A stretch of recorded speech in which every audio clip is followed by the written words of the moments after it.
সবাইকে শুভ সকাল জানিয়ে আমি হাসি খুশি মিঠুদি তোমাদের কাছে চলে এলাম আর একটা নতুন ভিডিও নিয়ে। তো বন্ধুরা, আজকের যে ভিডিওটা আমি দেখাতে চলেছি সেটা হলো আমার গ্রামের বাড়ি, মানে আমার জন্মস্থান। তো বন্ধুরা দেখো, আমরা বাড়ির কাছে চলে এসেছি। এই যে এই রাস্তা দিয়ে আমাদের বাপের বাড়িতে যেতে হয়। তো আমরা ওই রাস্তা হয়ে ঘুরে যাব না, এই যে আমার কাকার বাড়ি, এই কাকার বাড়ির রাস্তাটা হয়ে উঠে চলে যাব। তো দেখো, কাকার বাড়ির পুরনো যে বাথরুমটা ছিল না, তাতে কেমন সুন্দর পান গাছ হয়েছে দেখো। এই যে কাকুদের গলিটা দিয়ে আমি আমার দেশের বাপের বাড়িতে চলে এলাম। এই যে দেখো, পুরনো যে অ্যাজবেস্টার দেওয়া বাড়িটা দেখতে পাচ্ছ, দোতলা, এটাই আমার দেশের বাপের বাড়ি। এই বাড়িটাতেই আমার জন্ম হয়েছিল। তো অনেক দিনেরই পুরনো বাড়িটা। তো এই যে গলিটা দেখতে পাচ্ছ না, এই গলিটা দিয়ে চারপাশ ঘেরা মাটির বাড়ি ছিল। এখন আর কারোরই নেই, সবাই ভেঙে দিয়েছে, পাকা বাড়ি করেছে, আমাদেরই শুধু রয়েছে। তো এই বাড়িটাতে না আমার অনেক স্মৃতি। আমার এখানে জন্মও হয়েছিল, এখান থেকে আমার বিয়েও হয়েছিল। এই যে রুমটা দেখছো, এটা জেঠু থাকতো, এখন জ্যাঠাইমা থাকে। আর রুমের সামনে দেখো এই রকম দুয়ার রয়েছে।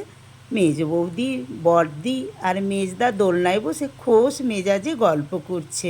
আমাদের বাড়িতে না এরকম দুটো তিনটে করে দোলনা টাঙানো থাকে বসার জন্যে। আমি ভিডিও করছি আর গল্পও করছি ওদের সঙ্গে। কত পুরনো তক্তা উপরে দেয়া রয়েছে বারান্দাতে। আর এই যে দেখো আর একটা রুম, এই রুমটা মেজদার রুম। দেখো কেমন পেঁয়াজ চাষের হয়েছিল, ঝুলিয়ে রেখেছে। আর নিচটাতে দেখো মেজ বৌদির মাদুর বুনবে বলে তার সরঞ্জাম রেডি করছে। আর কেমন করে মাদুর বোনা হয় সেটা তো তোমরা আমার আগের ভিডিওতেই দেখেছো। যারা না দেখেছো তা আমার পুরনো ভিডিওটা দেখে নিও। এবারে সরাসরি ঢুকে পড়লাম রান্নাঘরে। প্রত্যেকের উনুনও রয়েছে, আবার গ্যাসও রয়েছে। রান্না করার জন্য কেমন সুন্দর কাঠগুলোকে ছোট্ট ছোট্ট করে কেটে রেখেছে দেখো মেজ বৌদি। আর এই যে সরু গলিটা পেছনের দিকে আমাদের বাড়ি, এখানে কলতলা রয়েছে। আর যে দরজাটা দেখতে পাচ্ছ না, ওটাই বাথরুম পায়খানার দরজা। এই যে দেখো কেমন দুটো উনুনও রয়েছে, আর উঁচু টেবিলে ওদের গ্যাসও রয়েছে। আর পাশে এই যে উনুনটা দেখছো তো, দুটো রান্না একসঙ্গেই করা যাবে গ্যাসের মতো। এক জায়গায় জ্বালনি দিলে দুদিকে কড়া এবং হাঁড়ি বসিয়ে ভাত তরকারি করা যায়। আর এইটা আমাদের দেখো হামার, এর মধ্যে ধান থাকে। এই যে ফাঁকা জায়গাটা, এখান দিয়ে ধান তোলাও হয়, আবার বের করানোও হয়। হামারের নিচে ভাড়ার ঘর তৈরি করে নিয়েছে ভাইয়ের বউয়েরা। আর এই যে দেখো নারকেল গাছটার কি অবস্থা, দুবার ধরে ছোড়দা গাছটার মাথা কেটে দিয়েছিল, কিন্তু তবুও কেমন করে পাতা বেরিয়েছে দেখো। এবার চলো আমাদের বড় পুকুরে যাওয়া যাক। তো বন্ধুরা, আজকের এই গ্রাম্য পরিবেশে আমার অনেক ছোটোবেলার স্মৃতি জড়ানো আমার জন্মভূমি আমার কাছে একটা অন্যরকম ভালো লাগার অনুভূতি। তোমাদের কার কেমন লাগলো আমাকে কমেন্ট করে জানিও। এই যে দেখো, এই যে পুকুরটা দেখতে পাচ্ছ না, এটাই আমাদের বাপের বাড়ির পুকুর। পুকুরটা না 5 বিঘে। মাঠের মাঝখানে এই বড় পুকুর কেবলমাত্র আমাদেরই ছিল। কিন্তু দেখো এখন ধান চাষ উঠেই গেছে, চারিদিকে ঝিল আর ঝিল।